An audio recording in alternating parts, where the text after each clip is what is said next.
na na na, yeah. Go rising song. Abedimpo, Kwame Kofi Kinata. Move on, baby, move. Na na na, yeah.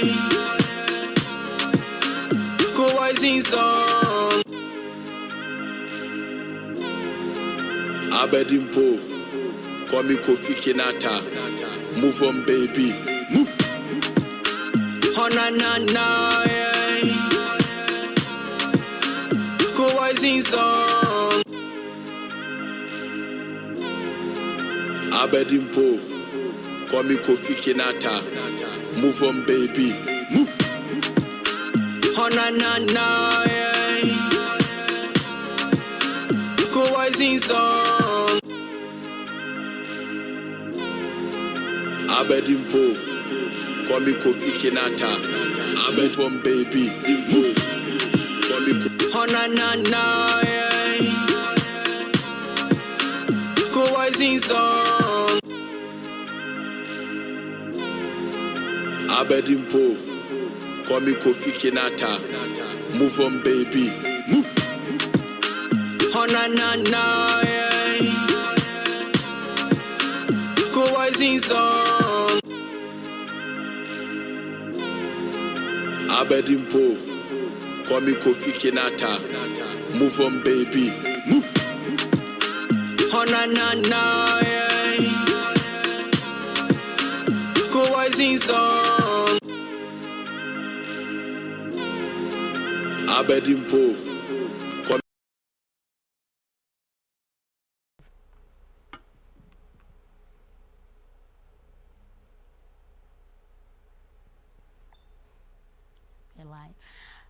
Thank you so much, everyone, for joining us for We Need to Talk today. My name is Abna Owusua Nyanta. Before we get started, please remember O&O Signature. O&O Signature, we sell everything African, from dresses for women, for men, for children, everyone of all ages and sizes. We sell accessories from necklaces, bracelets, waist beads, purses, sandals, slippers. I know the summer is here, so please contact us for all your African needs at 469-769-2306. Again, it's 469-769-2306. Again, this is We Need to Talk. Please remember to subscribe if you've not subscribed, and kindly share the link so that others can enjoy the show as well. Today is my privilege to introduce you guys to my very special guest. Normally, I've always had one guest, but today I have two. So I'm gonna have them introduce themselves, but I have with me Pastor Samuel Darko, and I have First Lady Ferdinand Darko as well. So Pastor, you're gonna tell us something brief about yourself, and First Lady, you will do the same as well. Yeah, thank you once again for having us. Yeah, thank you once again for having us. You're welcome. It's a great honor to be on We Need to Talk show, and I'm Samuel, and I'm just me. Pastor, where are you from? Yeah, I mean, typically I'm a Ghanaian, and Okay. that is West Africa, and I've been in the state for the past 10 years, so Okay. yeah, I'm picking it here and there, doing a few things here and there, so it's good. Okay. Normally we ask about family, but today we see your wife. So is that all your family, or is there an addition to the family? Oh, basically we have one adorable Okay. baby girl called Phoebe, so Phoebe Okay. came with us today. Okay. Yeah. All right. First Lady, you're next. All right. Hello, everyone. My name is Fitnat Agri Darko, and I am so excited to be here today. My lovely sister, if you can tell, we're twins. To be here on the show. Where am I from? Yes, ma'am. I'm from West Africa, Ghana. Okay. Born and raised there. Okay. Wow, it's been a minute. Some people are trying to hide. Yeah, how long it's they've been been a here. while, a long time. I think we'll just keep it that way. It's been a while, Okay. by God's grace. It's been a long while. Okay, so before we get started, I just want Pastor to take this opportunity to tell us where he is a pastor of and where the church is located and how you guys can get a hold of them if you need to, so that you would understand what and how their responses are going to be today. So, Pastor. Yeah, so basically, we planted a church here in Dallas, and we are part of the Assemblies of God. Okay. So currently, with my wife, we are the shepherds. Okay, Okay. we lead in a church, the very vibrant church here in Dallas, and the name of the church is Christ Center of Hope, Okay. and we are located off 635 and Ferguson. That is 3106 Akoka Street, Dallas, Texas 75228. Okay. So basically, we do Sunday family service, Okay. and we have Monday morning glory, which is on the conference line, prayer line, Okay. and Wednesdays we do rooted Bible studies, which is done on WordBus, and we send the links out. And on Fridays too, we kind of go into a time of prayer, a night of prayer at 8 p.m. And yeah, basically that's all we do. And I'm bivocational. I work too as well. Okay. Yeah. Okay. Yeah. Thank you, Pastor. And First Lady, do you work as well? Oh, yes, I As work a- as well. I work as a registered nurse. Okay. Okay. So, this lovely couple, they're not just outsiders, they're not just guests, we are all family. And just as First Lady said, if you look at us closely, you will see some resemblance because we are twins. She's the young twin and I'm the old twin, okay? But thank you guys so much. So today we're going to be talking about choices. Choices, and I know this has a big role to play in the lives that we live, but we're going to take it from a teenage standpoint. What are choices, the benefit of choices, the consequences of choices, and the people that influence our choices, and ultimately where that leads us. So I don't know how you guys want to do this, but I want to get both point of views. So we will start from the ladies. So First Lady, when we talk about choices, in your own understanding, what are choices?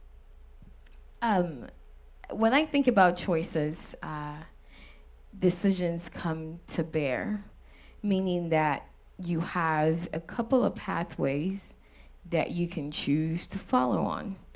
So it's basically making a decision on what you're going to do when you have other possibilities ahead of you. Okay. So you have 3-4 possibilities on what you want to do. You have to make a decision. Therefore, that decision becomes your choice. Okay, thank you. And Pastor, is there something you want to add? Yeah. Basically, when we're talking about choices, I'll pick it from two standpoints. Okay. From the biblical perspective, you see, God has given each and every one of us the power to choose. That one is a duty-bound call on us, the power to choose. So God will not choose for you. God will not choose for me. Okay. We have that will, power to choose. Okay. And when you read Proverbs 14:12, it says that there is a way that seems right to a man, but its end is the way to death. You see, we have so many things that we want to do, so many things that we want to accomplish, so many things that we want to pick up in life. But the foundation has to be on the foundation of God. In essence, every decision or every choice that we make, it has to correlate. It has to go hand in hand with the Word of God. Okay.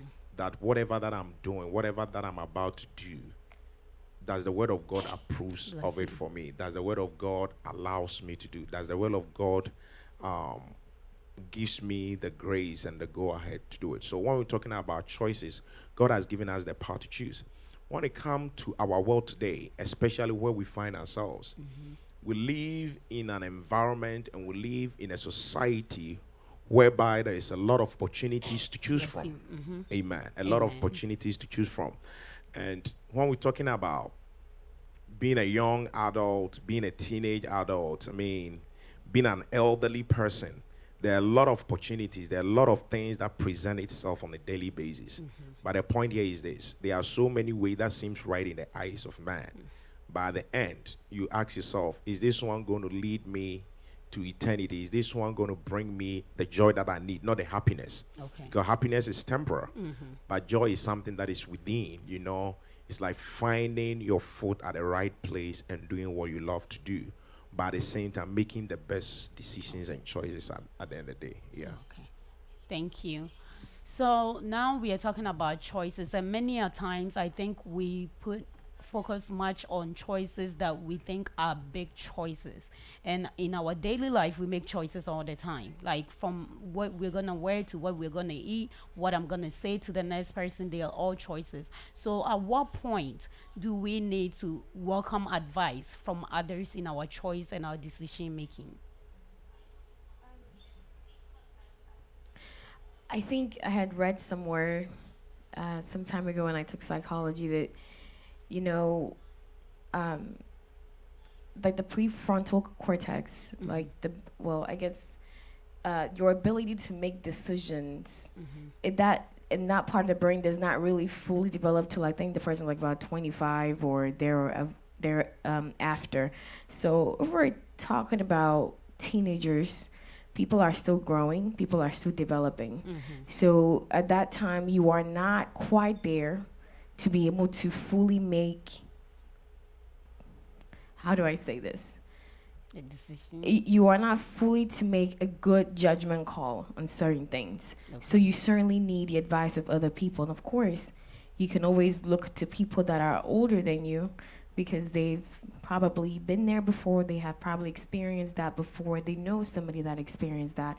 And from that, you can learn from it to make a decision because you are still developing. You're still in your growth process. You are not there yet. Okay, as a teenager, that's what you're talking about. Okay, I want us to kind of look at, in our African society or in our African community, we tend to put emphasis on like adults always being right in their ways of thinking, and we are talking about teenagers where they're growing, they're exploring, they're learning new things. So in you guys' perspective, is it right for like adults to always be part of the decision making for teenagers or the younger ones? Pastor, want to say something? Yeah, basically, see, where there is no guidance, the people fall. Okay. That is Proverbs 11:14. Okay. But in abundance of counselors, there is victory. We need to take this. Okay. Where there is no guidance, the people fall. But in the abundance of counselors, there is what? Victory. The point here is this: nobody can walk in an island. You cannot, if you Be want by to. yourself. You say there is a saying that if you want to go alone, you can go. But if you want to go with people, you can go far. There is the need for people to be around, for parents to be in the life of teenagers, to hold their hands, to guide them, and all of that. The question and the issue here is balance. Okay. It's more of this is what I want you to do than more of, okay, hey, can we sit down? Can we talk? Where does your interest lies? What do you want to do? Okay. What are the things that you feel more comfortable with? What can we also do to be part of where you want to go? So what I want to say is that we need the adults, the parents, the elderly people in our lives, because Bible makes it clear that we need them in our life. There has to be a balance. Okay. Watch this. If God in his wisdom has even given us the free will to do whatever that we want, that God doesn't be like, okay, I want you to by default do this. Nobody, no, you feel very uncomfortable. Yeah. But when there is that free will, that atmosphere of balance, there is enough communication instead of it coming from one angle. So I'll pick it from, it has to be both vertical and horizontal, Okay. bottom up, up down. There has to be a balance. Okay. I need to listen to you. You need to listen to me. It shouldn't come from one cortex. Okay. Pastor, I'm laughing because all these things that you're saying is absolutely right, but here we are in a society where it's either this way or that way. So most adults believe or they think, okay, if I am going to be part of, if I'm going to advise you, you have to straightforward take my advice. They don't even give you the option to express why you want to make certain decisions. And once you say, oh no, or if you decide not to take it, it turns out to be something they interpret it as you're being disrespectful or disregarded. So how can someone younger try to get the adults to understand or even try to sit down and bring in or discuss why and how they want to make the choices and not come off as disrespectful, whilst keeping in mind that in the adult's mind is either you take what they're saying or you just don't respect them, and it can create conflict as well. So, I have a lot of ways about this particular question. So, let me start from the adult point of view. So, we're talking about specifically in the African society, Yes. and what I'm familiar with is Ghanaian community wise, and most people traveled from their villages, from their The cities, to come to this country to seek a better life for their children, for their families, right? You want to seek greener pastures, which is a fine, great idea. You want to make life better. Now, when you come here, you either have children back home that you're going to bring here or you're going to have kids here. So when they come to the system, while you're also, getting used to the system here, because as a parent, I could imagine that it's probably a cultural shock when you get here as to how things work and how things are done, and how you finally get to realize that you need to put food on the table, you need to provide shelter, you need to provide a whole lot of things that maybe when you were in Ghana, it wasn't necessarily as so. Maybe you have more support to help you nurture and raise your kids. So I think for parents that are listening to us, what I would probably suggest is we need to have an open line communication. Okay. No matter how tired you are that you're coming from work, we know they're very important for you to provide shelter, very important for you to provide food, the basic necessities for your children. At the same time, you cannot neglect their emotional well-being. And not it just be focused on what physically do. You have to be equally invested in their emotional well-being, equally invested in what's going on in their personal lives, what's going on in school. Is very, very important, because there are some children that you leave them, they'll be just fine. Yeah. They'll no expectations. They'll come home with A's. They'll come home, fill out that FAFSA application. They have a path that they'll go on. Some children, you will have to steer them in that direction. There's some children you have to have a conversation. Hey, what's the path that you want to be on? So I feel that we need to make sure we're always having a dialogue with our children, regardless. I know that when you watch some of these TV, some of these shows, you notice that usually family gather around the table and somebody will be like, oh, there's no phones at the dining table. Let's have a conversation. How was your day in school today? I feel like some of those habits, when you cultivate it, not if your work or whatever this you do does not let you do that, there's still other ways, that you can find 3 minutes, 5 minutes in your day that you can connect with that child. Hey, you come from work, they're in your room, go sit on their bed. What's going on? How's this? How's that?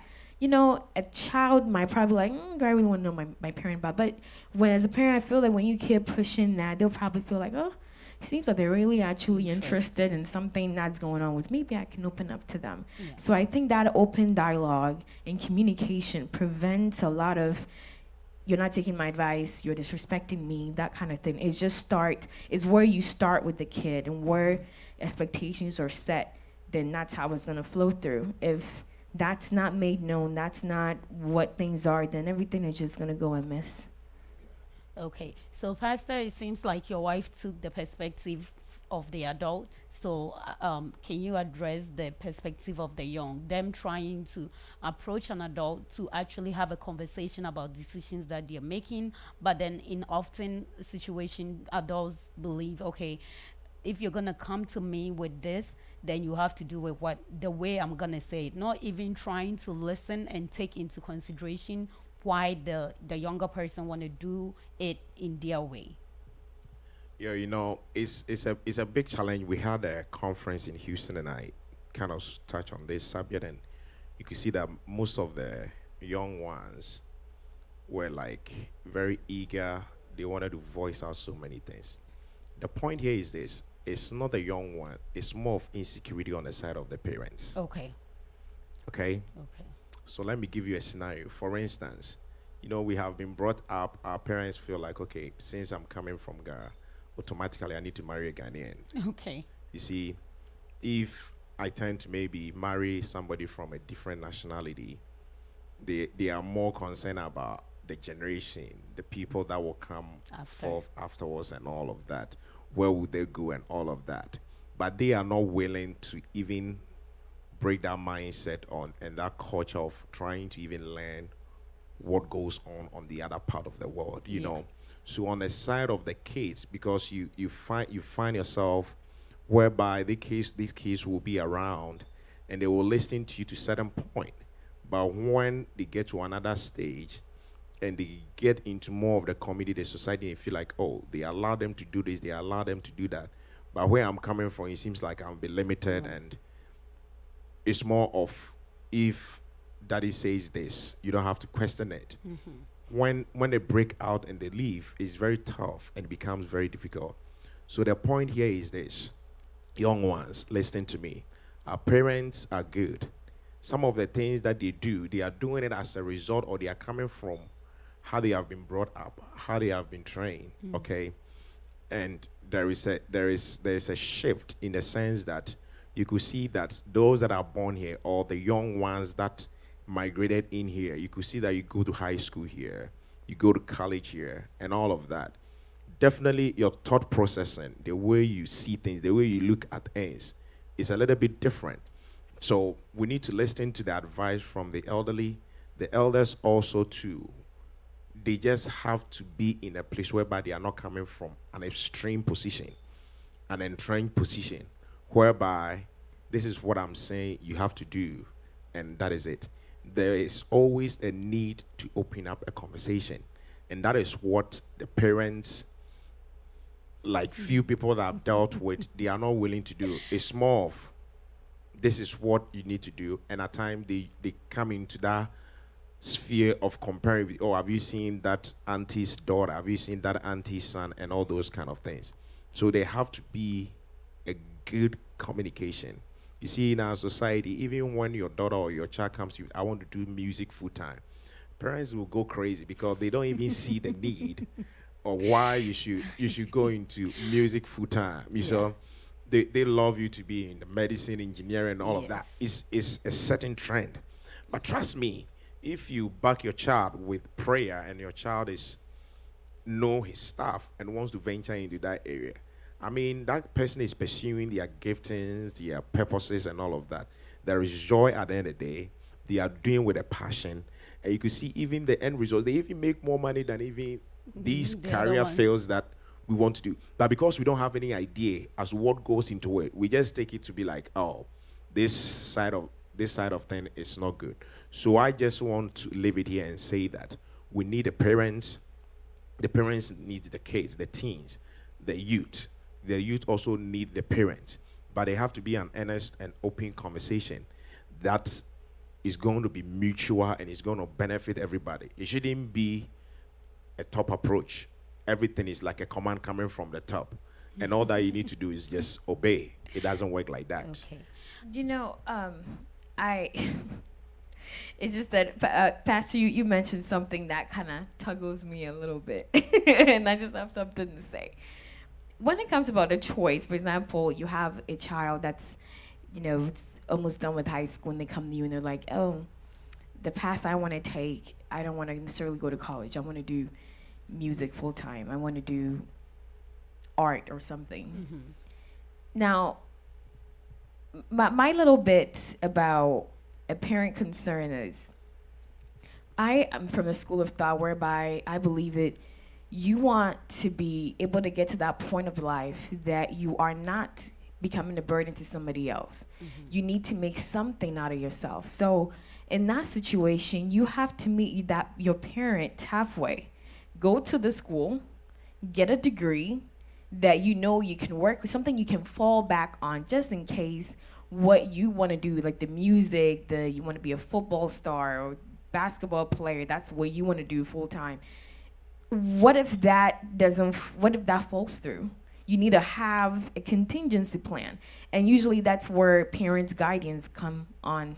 Not necessarily it's by force go to medical school. No, there are other things that you can do, that you have a degree, that you have an okay income to help support yourself, that you won't go to school and you won't just come back on your parents and become another burden on them. You know, as you were saying this, and as Pastor was talking, I was laughing because oftentimes when parents are talking to their children or the younger ones, they tend to say, "Oh, I don't want you to go do this because I don't want my friend and the society to say, oh, me." They will mention their name, "Me, my child is doing this," or "Me, my child is." So most of the times, even the parents that try to open up to have conversations, the kind of reasoning they have behind what they're saying, it just throws off the person. Because I'm trying to imagine myself when I was when I was going to college and I was making a decision of the courses that I was going to take, and we didn't have the conversation, but because I knew, had it been like a conversation had, maybe the end result wouldn't have been nice. And I sat there, I said, okay, what do I sat there by myself, thought about it, and I had a few conversations with people within the family, but it wasn't anything formal, and I decided for myself. But I've heard so often parents like just shutting down what their children have to say, or even when they're trying to listen, it seems like they come into the conversation with a closed mind. So they are not trying to be open. They're not trying to hear possibilities. Pastor talked about the music school. Somebody can want to do music and go to school for music. It doesn't have to be just talent. Because here we are in a country or in a generation where you have to prove that not only can you do what you're doing, but you can be professional at it. And you can only accomplish that by getting a formal education about what you're doing. But here we are also with parents. It's like, okay, I have a friend that told me he wanted to do something else. The dad said no, he want him to do something else. And at the end of the day, the dad said, "I'm not going to pay for your tuition." And he ended up getting a job at the grocery store. He's married with kids now, and he couldn't further his education because he needed the support of his parents financially, especially at that age. And he didn't go through with anything else he wanted to do because the dad said no, only because they didn't agree. So from what you're saying, I understand. But then when a parent is coming into the conversation with the mindset that I want my child to do this to please society, and it wouldn't look good for me to go tell my friends that my child is doing this. I mean, what is going to motivate a child from that type of reasoning? I think that, something that, growing up that I've seen that I would love to implement is when you have young children, right from the get-go, when you see certain class of people in the society, you'll notice that right from the get-go, they have their kids in like little leagues. They have like piano lessons that they're taking. The kid is not just coming from school, home, video games, next day, it's like the same routine. They are exploring other things that they can do. That way you are exposing that child to different things. You want them to go into medicine. Maybe you should introduce them to STEM classes right from the get-go. Maybe they'll have a develop interest there. It's all part of guiding them, toning them to, if that's the way you want them to go, Okay. sure, but you have to be invested in them. Okay. It comes back to, in my opinion, it comes back to communication, being equally invested in your children's, in their overall being, Need. not just a Yeah. specific place of basic necessities. It has to be an overall investment in your lives. But with this whole thing about parents, it becomes another nurture issue. If your child is really talented, they have a golden arm, they can throw, they can pitch baseball, my goodness, you should probably support that. How are you going to develop, how are you going to know that they have such a great talent? It's not going to that should not be realized in high school. It should be realized when you put them in things like that you start to notice, hey, this person can be a great sport athlete. Let me invest in that.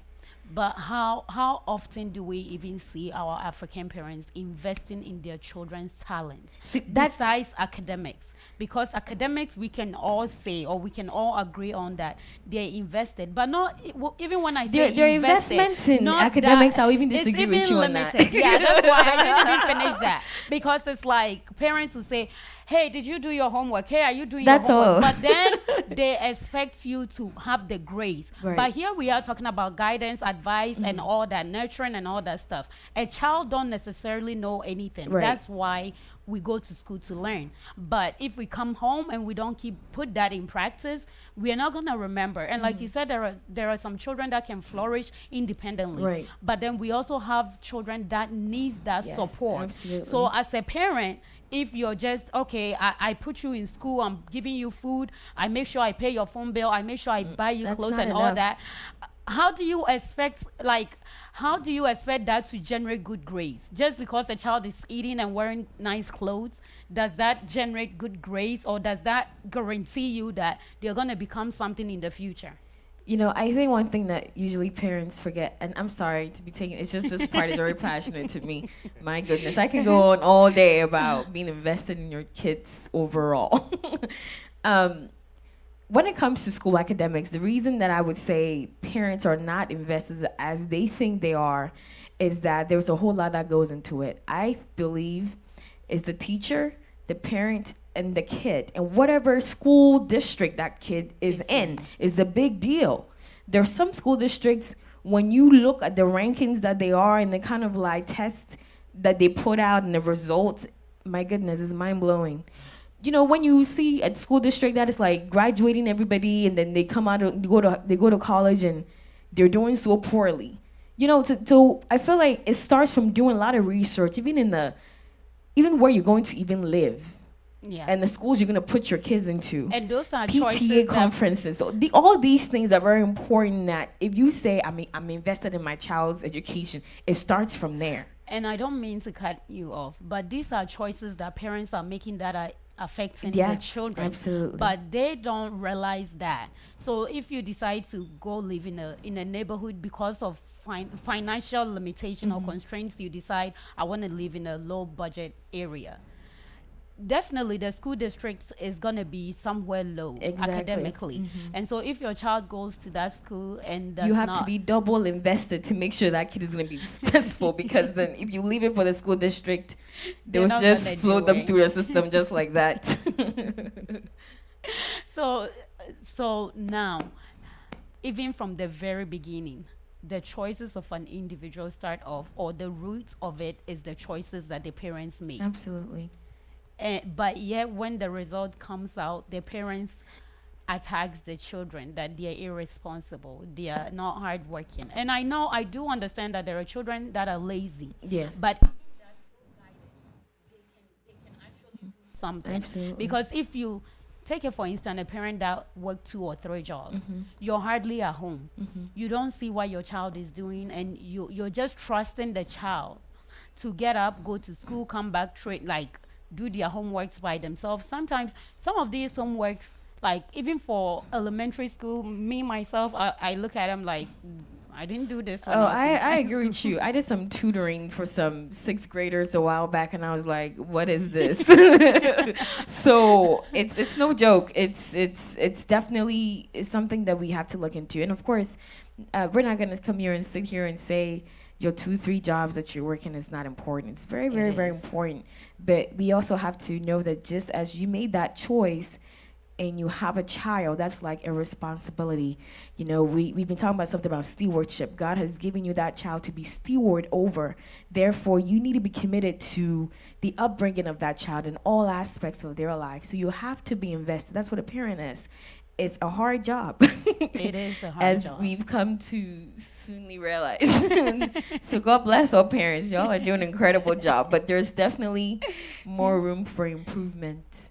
Pastor, is there something you'd like to add? Because we kind of left you out of it. Yeah, honestly, all that I want to try to submit here is this. We have parents, and I want to be careful here. They think they are working to provide a shelter, to make sure that there is food and all of that. So in reverse, whatever that it tells you, you just have to comply. Oblige. All boils down to how they have been raised up, how they have been trained. If you haven't read Yao Sewusu's book, I'll encourage everybody to go and read it. Okay. The parents and the young ones, the African elephant. The elephant. It's a solid book. The way he wrote the content of the book is so good to the point that if every parent should read that, they will change the approach. Here is more of the approach. Parents got to change the approach. You see, these young ones will love to open up and tell the parents anything. But if they see that they are coming to the parents and all that they are hearing is command, command, command, the door is closed. So anytime you tell that child something, you'll be like, okay. But the person step out there and they are doing something different. You know, you'll be sleeping and they are out there doing something different. That is the reason why a lot of people have gotten themselves in trouble. They gotten themselves in all kinds of predicament as a result of there was no balance at home. You know, there's no balance. So I just want to say this, and it's very, very passionate to me in the sense that we want all our kids to do very well, to do exploit and all of that. But I think our parents and the adults needs more of a little bit of tutoring and counseling. You know, African they are not even willing. No. They are not open. If it's like we are very close. Exactly. Very, very, very close. You know, we hide so many things. Yeah. We hide a lot of things. We are not honest to even ourselves, more of even being open-minded as to the situations that are very, very prevailing out there. The point here is this world that we live in, these kids know more than you. Exactly. Even when you be like, you are putting so many apps on their phone to check them, or to find a different route to monitor them, they also have another route to outwit you. that. Okay, so it's better we go into their level, understand what actually is going on. There is no understanding at all. Not all. Even there is no interest. At times you feel like it's like even when you want to come to church with your kids and all of that, it's more of, okay, every Sunday, church. So aside that Sunday that you're off, that you go to church, what else do you do? Exactly. The interest. You see, the interest Yeah. is more of working. And my wife said it's good. We appreciate it. But you know, we are working to make sure that our homes are good. But if the foundation is destroyed, where will the righteous be? If we are working and we're bringing all the money in, but at the end of the day, you know, money can't bring you the joy that and the happiness that you need. And your children are on the street, they are doing stuff and all of that. You ask yourself, where did I miss it? Yeah.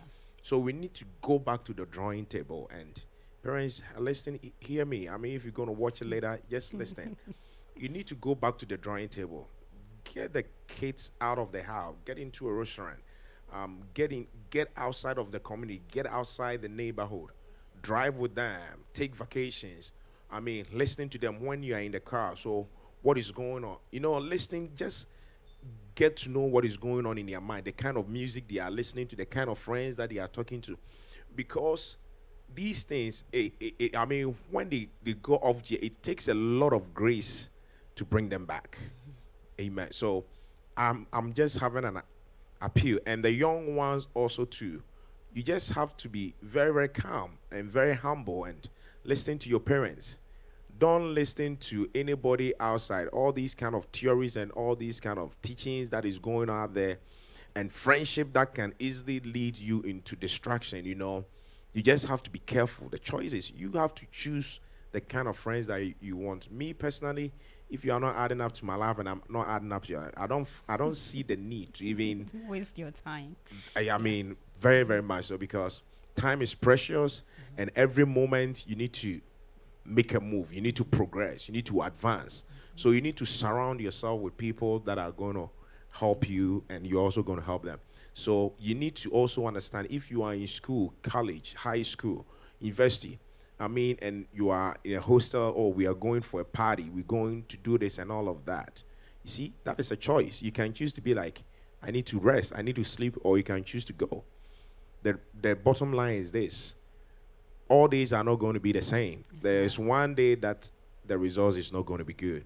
So, in as much as we have the parents have to go back to the drawing table and restructure things, the kids, the young adults, I mean, we also need to come from that place whereby we know that our parents want the best from every parent want the best for the kids. Children, yeah. But it's more of the approach. It's more of the society, the culture that is really, really, really, really Monotonous. is heading and it's heading homes. A lot of home people come and they are smiling, but I can tell you, Yeah, there's so much that they are dealing with. that's Yeah. true. Thank you. First Lady, it seems like you wanted to say something. Um, what I wanted to say, I think you just put it in the last bit that regardless of the approach that a parent might take, they really mean well. That's what I would say to my younger sisters and brothers out there. As hard as they might come off onto you, they really mean well. No, you know when I just want to like bring it down a little bit to our Ghanaian community right now. When you take a color of your skin, you look black. Yeah. And let me talk about the young black man in this country, in this crisis that we're in. Yeah. There's not a day that you will not look on the news and there's a shooting somewhere. Yeah. So as a parent, that's very, very worrisome. You get concerned about, where is my child? What are they doing in this hour? Do I need to have curfews in place? Be at home by 9:30, 10 p.m.? There's a lot that goes on their minds. Because I am sure we all don't like to even see that. A young black person, they were resisting arrest and this and that. You know, things that you feel shouldn't have gone to that level. But then somebody's life lost just like that. Somebody's 18, 17, 16. And so when you hear these stories, it's heartbreaking. So when our parents are looking at things like that, on a daily basis, they'd be like, ha, not my child, that won't happen to her. I'll make sure whatever it is I can do to prevent you from going on that path, I will do it, you know? Yeah. And they do mean well, they do want the best for us. So I would just encourage us that as much as we're taking us to church, because when they bring us to church, although it's not the right way to expect the pastor or the Sunday school teacher to instill values in your kids, they are, that's what they're hoping for, that my child will learn some manners. They will learn to be a good citizen. They will learn to be a good lady as they're growing up.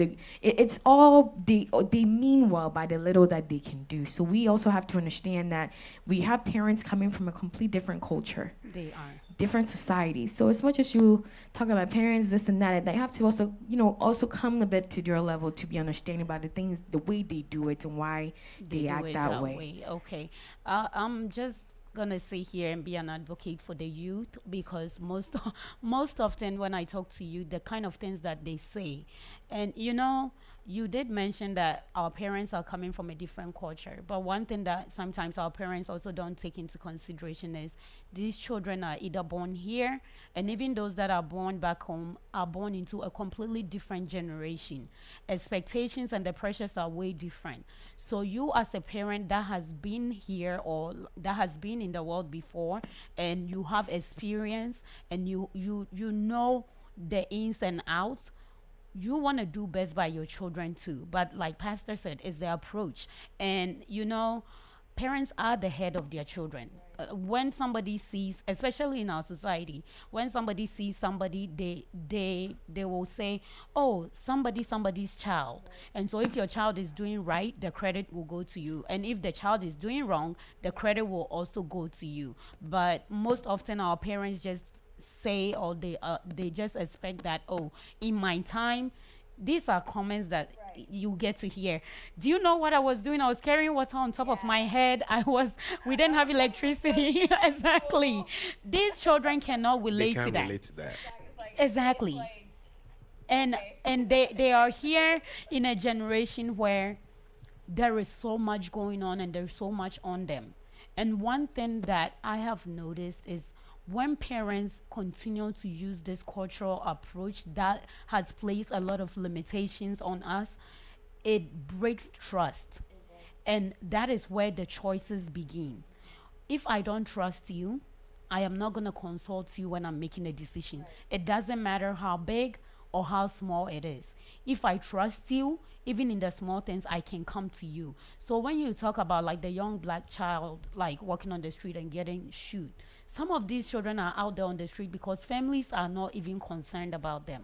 And these are only because in the homes, they don't feel like they are they don't have that trust with the families, and so they're not confident enough to go to the families. And so here they are feeling like, okay, let me go talk to my friend. And then, mind you, these friends are also as young as they are. And so their choices and their thought process are also the same. So, of course, what are they going to do? They're going to end up making the wrong choices and then end up being in the wrong situations, which sometimes, as sad as it is, we end up losing their lives. And so it is very important for our parents, as we are saying, that in all choices, in all decisions, if I'm gonna decide something and I want advice, or for me to even consider your advice, I have to trust you. Right. And in the trust, it's not just with, oh, the person is going to agree with me or not agree with me, but maybe the approach that person is going to apply to that. If I'm talking to my parents and I believe that they're not interested in what I'm interested in, they are not interested, they are not even open to accept or try to learn new things. Because even as much as our parents are experienced, there are some things that goes on in this country or in this generation that these children are way advanced than the parents, and they can navigate it. But it's the coming together of the two. So now I want to ask Pastor and First Lady, at what point do parents give their children the liberty or the freedom and trust them that I have raised you well enough and I believe that you can make decisions, sound decisions, even if I'm not around? You know, as we read in the word, it's guidance. Okay. Not completely just Making the food choice. Yeah. like you're leaving them alone. Yeah. You know, even our system, if something should happen, they pick the person's maybe driver's license or something. I think they put in there, Family. you're going to be called. So it's not like, I wouldn't say leaving them the liberty to make their choices, but it has to be the parents coming from the end whereby they have to know the stages of everybody's life, the kids, their life. There are some you can just sit back and watch them do their thing, and you know that they are on the right path. There are some also too, you just have to always ask the their question. hands. So where are you right now? What do you need me to do? Where can we get this thing done? Where do we need to pick up this? You know, trying to not be like, okay, go and do this, go and do that. But you are coming from the angle of, you are putting yourself in the situation too. So I wouldn't say completely leaving them to make their own choices. Guidance does not mean controlling. we have a lot of people that if not their way is the byway, is the highway, the highway. is the controlling piece. Even they want to even choose the person that you're going to marry for you. Oh, yeah. They want to even choose the community that they want you to live in. Some parents, they don't even want their kids to even travel to a different state to even go and explore what's what out is there. going on out there. You see, it's like they always want to see them around them. But you know, it's a big place, a lot of opportunities and all of that. We just have to back them with prayers and trust God to lead them and guide them. If you know that you've done your foundation right, they have the word of God in them, the fear of God is in them. Even when they are jeering off and they're going out and doing all kinds of, when their friends are drinking, they will not drink because there is something that is already in them. Instilled in them. You know, so you don't leave them off the hook like leaving them off the hook. But there's guidance instead of controlling. Okay. We need to guide them because a 50-year-old man and a 30-year-old more 20-year, there is a gap of 20 or 30 years. So what the person have experienced can testify to some things that you are about to experience. Even with our physical bodies and all of that. You know, when they are young, they feel like, oh, they are looking good and all those kind of things. And when they see the elderly people, this is, you know, they are very funny and very interesting, you know, as if they will not get to that level. Yeah. But you see, you have to appreciate what a person have gone through to get there. You see the point? So I'm saying that we don't have to leave them, Them. but we just have to guide them. Okay. The guiding is not controlling. Okay. You guide them by putting yourself in their situation and trying to see, okay, if I was in that situation, what will I do differently? Okay, what will I do differently? So we need the parents, kids, young adult, youth. We also need our parents, and our parents need their children, but there has to be guidance.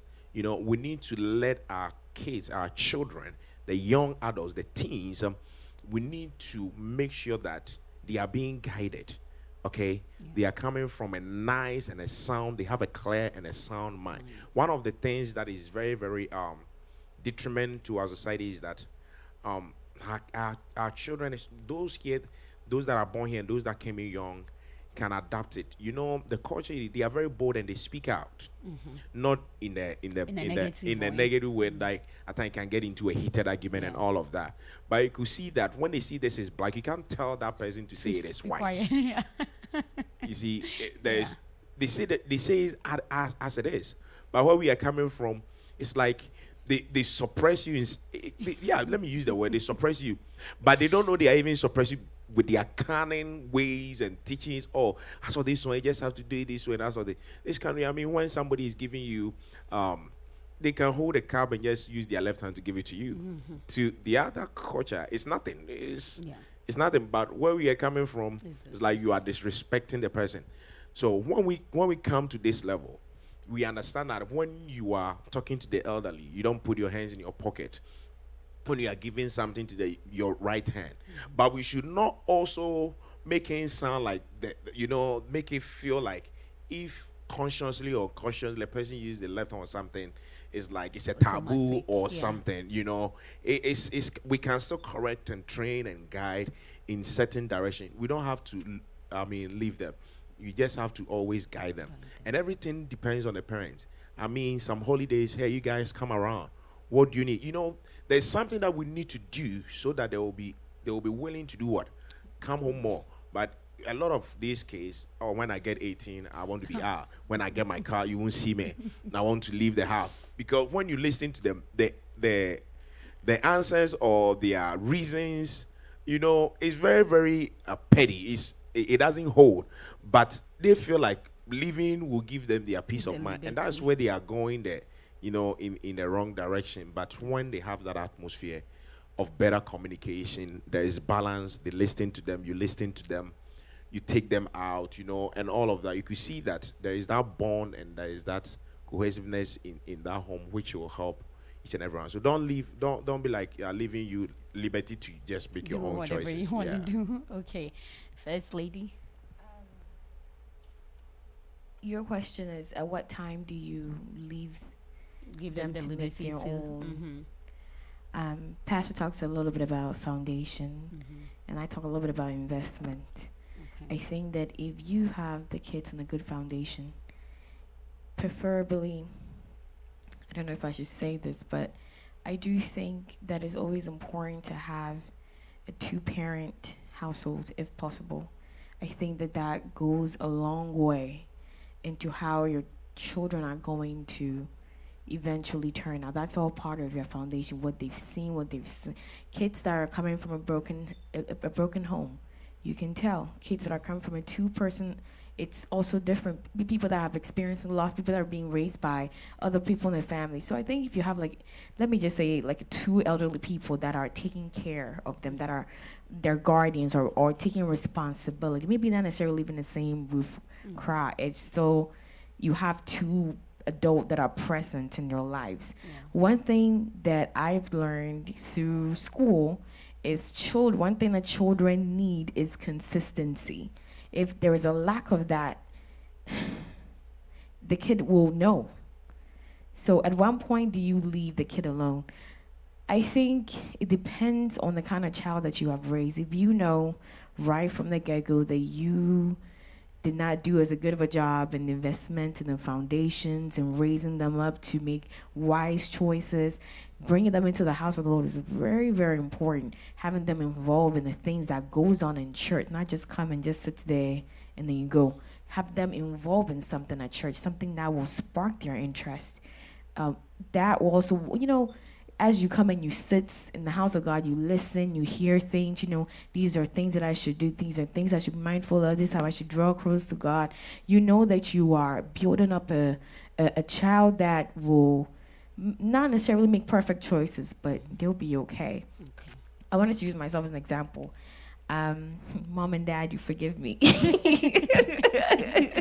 So, well, for me, I can't speak for my siblings, but I'll speak for myself.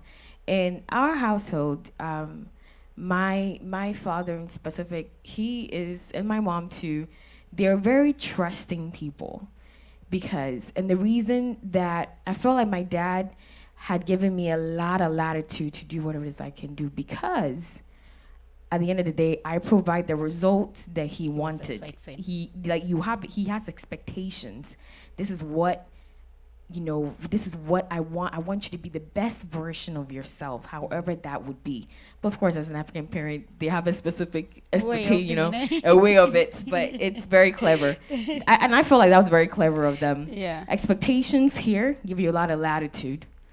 And so I was always conscious that I don't want to do something that's going to tarnish the image of my parents. I don't want to do something that will tarnish my own image. I don't want to do something that will make me go wayward. Because I could always go to my mom and talk to her about whatever's going on. Mom, I met a guy I'm dating. Dad, I can go to my dad and have this conversation with him. No problem. It was always it wasn't a non-issue, know?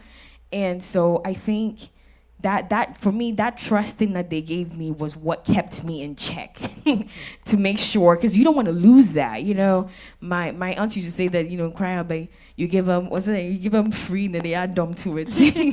So I wanted to always be conscious of that. They've given you their trust, and trust is something that you earn, and you don't want to lose that just like that. So when you instill some kind of trust in your child, they want to make sure that they don't lose that, because then you have to regain the hard work you have to do, and it's just a whole mess. So for me, that's what kept in check, and the open dialogue that I had with my parents helped me. Well, when we were preparing for the show, like I told you guys before we came on, so many people wanted me to put you guys on a hot seat. So I can definitely not let us end without putting you guys on a hot seat. So I have 2 hot questions for you in the next 2 hot minutes.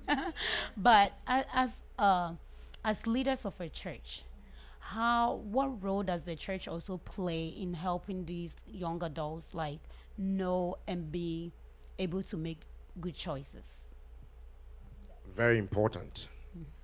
Very, very important. Our program outline from January to December, we just have to, you see, your program will determine the people that you want to attract.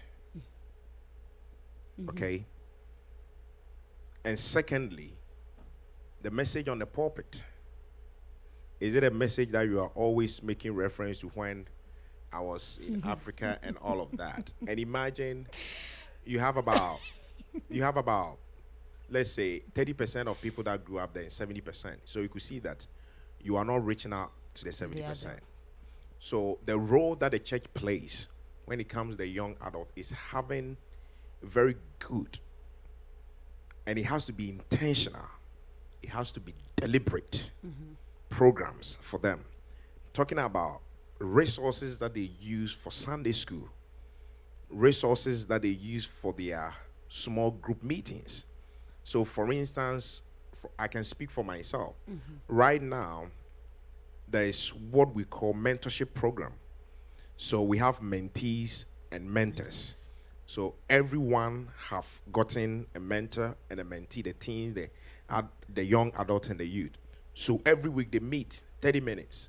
They just have to talk, and the parents are aware. You can't do it without the consent of the parents. Because if I'm doing computer engineering and I want to enroll in computer engineering, somebody that have done computer engineering, you can pair that person up, okay, to be a good mentor. Okay, do this course first, do that program first, and all of that. They can be a good resource to that person. So the mentors and the mentees, that one is going there. And there has to be always that kind of bonding. I have something called Youth Connect. You have to gather them around. Now, at times you just be like, oh, because of COVID, then we'll just leave things. And get get them with people that have been through life, that have a different neutral atmosphere that they're going to bring. You don't always have to bring your face. Get other group of people, come speak to them. It shouldn't be always the Bible. Talk about real issues. Talk Life. about real life issues. And like the app conference that we're going to have in June, it has three components. We're going to do the spiritual piece. They're going to have fun. You know, it gets them along. Whilst they are having fun, you are still imparting knowledge in them. And the Saturday we're going to do more of a round table. We're going to do more of finding your purpose in everything that you do. So when you are deliberate about these things that you do, you are able to get them along. Yeah. So they are not just coming and be like, it's that same old stuff. They're going to have a different feel and a different vibe and all of that. Sunday, I'm inviting all of you. We're going to have the next generation ministry, the youth, they're having a cookout after church. So after church, we just change into our casual Casuals. outfit. We step out there, we play some volley, some football, we eat some grilled chicken, we go home. Yeah. Just make that atmosphere Atmosphere. so that when give them something that is outside but in a godly way. Okay. And you have to be deliberate. We have to be deliberate, honestly. Either than that, they get to a point the interest will not be there. Or die. Yeah. To add to that, of course, we're not saying that, you know, if you're changing the message that you're giving to them, we're not asking you to compromise, you know, what the Word of God said. What the Word of God said is what the Word of God said. Yeah. There's no bending it, no construing Changing it whatsoever. No, you got to call it as it is. There's immorality in young adults. You have to call it as it is. But it's all about the approach. It's all about in what setting are you talking about all these things. And in this small, you know, small groups, in this You Connect, you know, you can bring about the subject of, you know, holiness unto the Lord. You can talk about love, things like that. You know what I mean? So it has to be within a space where, you know, people also have, it will be like an open dialogue that they can also, like, you know, ask questions, let things lay to bear, that people not be looking at them all judgy and whatnot. You know, if you haven't realized, Christians were like the most judgiest person. Judgy, I know judgiest is not a word, but it's my word. Judgiest person in town. Yeah. We really are.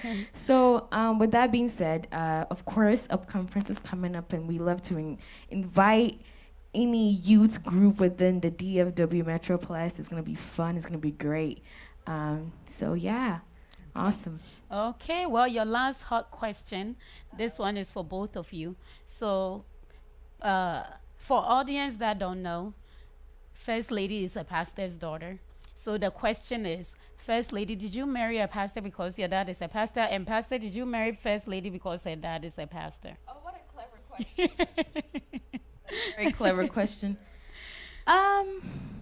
You can't lie.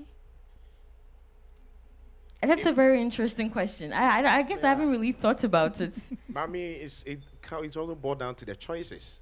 Okay, Yeah, so you- why did you make that Yeah, choice? in life, you just have to have some expectations. Okay. You know, where do you want to go? Where are you going? And if you know where you are going, that will determine who you want to You go carry with. along. Amen. Who you want to go with? Look at President Obama. Uh-huh. The wife is very intelligent. Mm-hmm. You know, if the wife was just Some and way. yeah, you know, even I'm not saying he couldn't have become the president of the United States, but the point here is this: what God has ordained, God has ordained. Mm-hmm. But it's a matter of choices. What are you looking forward in a woman? What are you looking forward for your ideal home to be? What are you looking forward the next 5 years, 10 years, 20 years to be like? When you put all these things into perspective, that is when you are able to take the nuts out of all those kind of You're things. able So, to prune. yes, so it's a matter of choice. So I would say it's not more of a pastor's daughter or something but it's more of what You're what fishing for your life. yeah, more of Determine.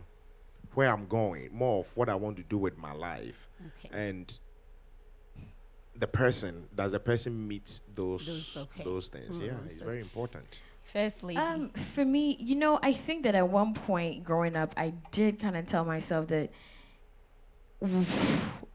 pastors' jobs are hard. Being a pastor's kid is extra difficult, and the struggle is real. All my PK kids out there, the struggle is real. But Glory to God. We get, people are always bashing pastors' kids. I'm yet to hear a really good thing about a pastor's kid. It's always something. But I don't think that I had that in the back of my mind that I want to marry a pastor.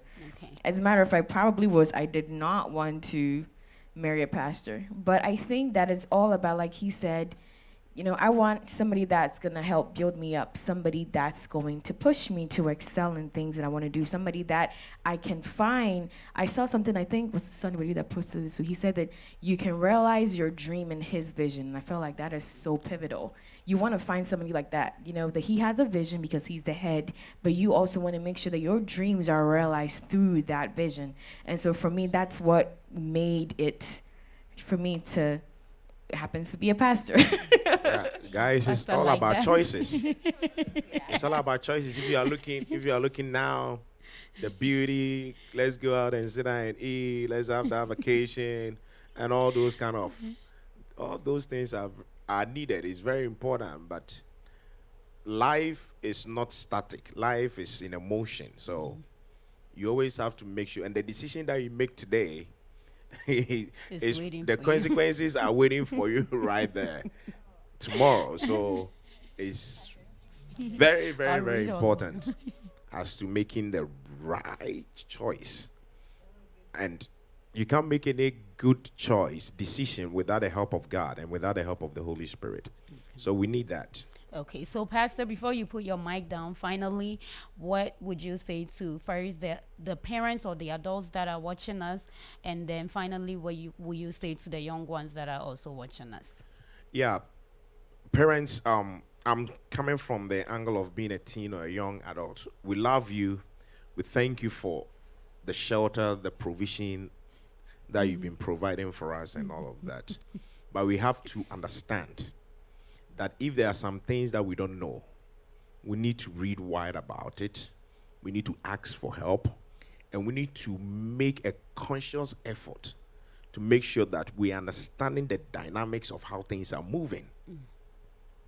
Okay? The dynamics of how things are moving. So parents, we need to do that. We need to reduce some few things and get ourselves into some of these things.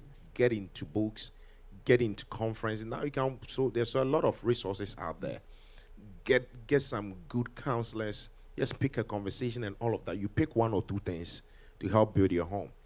And young ones, don't abuse the privilege that you have. Don't abuse the opportunities that your parents will give you. Let me tell you, most of them didn't have it the way you have gone. If they got that foundation, turning on the water and you're able to get the hot and the cold at the same time, I believe majority of them would have been professors, majority of them would have been great men and women in life. You see the point? But because of life circumstances, some people have to lay their personal goals, vision, and aspiration all in the name of working to get their kids to be better. So, we don't have to abuse that. We always have to see from another light where they are also too coming from and trying to have a deep conversation with them. And if there is enough communication and we are having enough conversation whereby there is no bickering, there is no entrenchment, and there is that mutual atmosphere, you could see that it will go a long way to be a blessing. So we shouldn't abuse the privilege that we have. There's so many opportunities out there.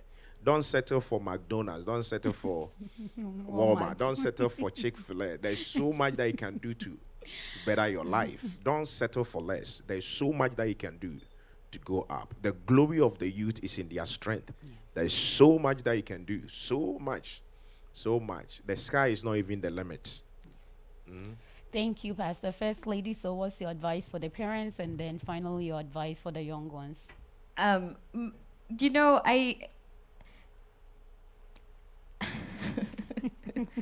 For my wonderful parents, you work so hard and sacrifice so much, and it's amazing. Shout out to my own parents. They are awesome people. Thank you for putting aside your dreams to make sure that my dreams are actualized, and I really appreciate you. God bless you. But again, like we were saying, parents, it's very important for parents to guide us in everything that we do. You might be even older and you still need the guidance of your parents. So it's very important the parents guide us so we don't make uninformed decisions later on in life, things that will cause harm that we might never be able to turn away from, you know. So again, like I said, parents, they do mean well. It might be the approach, but they mean well. So as parents are working hard to make sure that the approach that they're coming from is coming from a loving place, is coming from a place of understanding, you know, we also have to meet them halfway and know that they mean well and they are just trying to guard us is to guide us, guard us in the way that we should, you know, get to, but definitely not try to impose things on us, like try to live their lives through us. You know, it's like I wasn't a doctor, so my doctor by force have to be a doctor. It's kind of like you wanting to live your dreams to them. If that's not your dream, maybe they want to be a nurse. Hello, nurses. It's all good. All right, thank you. So, Ophelia Mwako says she was watching us. Auntie Ophelia, hello. And Patrick Osei says, Nana Osei Tutu, Amache Barichi Domine. I love this conversation. Keep it up. Mrs. Elizabeth Agri said, I'm watching. Pastor Emmanuel Entry said, we need to help traject them on paths that will help their future and not allow them to make uninformed choices, which will become an existential threat to them. Pastor Entry, you always have to come with the big English. Hi. I love it. And then Jane K said, Pastor Samuel and wife Fitnat Agri Dakon. Okay, I think he was shouting out to you guys. But thank you all for joining us today. I really do appreciate you. I hope that we learned something from today's show. I know definitely I have. And then for the youth out there, I hope you take the advice that Pastor and his wife has given. And for the parents, I know we know that you guys are wise and you guys have experience, but sometimes, as they said, you just have to be open-minded and try to learn new things as well. So thank you all for joining We Need to Talk today. If you're watching us on YouTube, please remember to subscribe to the channel. The channel is Owusuwa TV. You can find us on Facebook also on Owusuwa TV. Please remember also O&O Signature. We sell everything African, from clothes for men, women, children of all ages, sizes.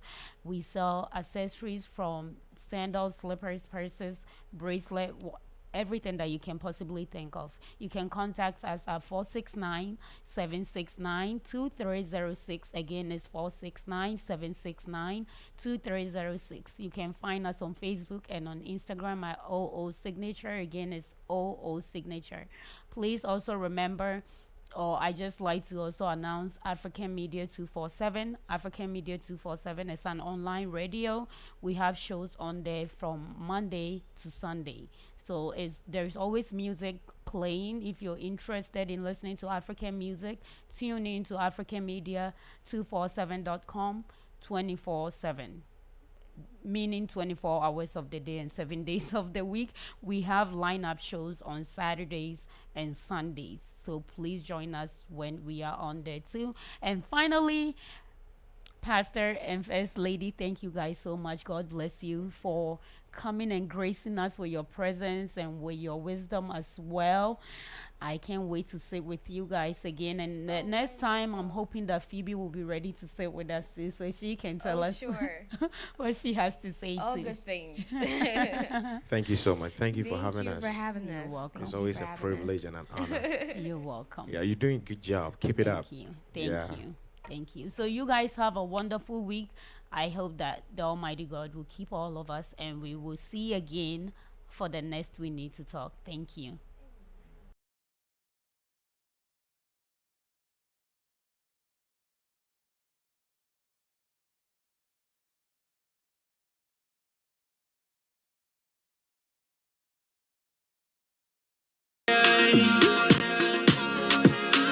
Go Rising Song. Abedimpo. Kwame Kofi Kinata. Move on, baby. Move.